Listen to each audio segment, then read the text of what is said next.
Snow removal costs add up for Putnam County. While the average number of snow events for the county highway department responds to each winter is 19, Commissioner Fred Penna told lawmakers last week that his department has already responded to 30 this season. So we're a bit over and we're dealing with icy conditions and very cold temperatures, he said at the February 17th Physical Services Committee meeting. However, Penna added that the county was able to start out a bit ahead of the game this year by starting with a full inventory of salt at all the county stockpiles. There was about 10,000 tons of salt in reserve. Then the county purchased 14,000 tons to date, and they've used about 14,000 tons.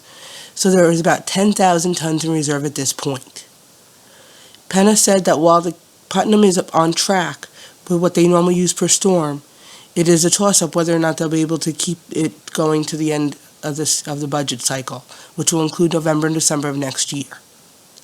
In addition, the cost of salt has taken its toll on the Highways Department's coffers, as the per-ton cost for salt jumped from $53.59 last year to $76.51 this year, an increase of about 40%.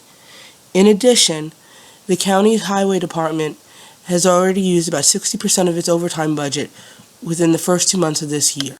Of the budgeted $332,000 in overtime, the department has already spent $196,000, which is approximately 60% of its overtime budget. In fact, the first 2 weeks of February accounted for close to over $100,000 in overtime costs. Penna attributes most of the costs pertaining to when the storms have occurred, which has been on weekends, holidays, and Sundays. Penna and the legislature both agree that if spring would come, there will be an ease in the budget.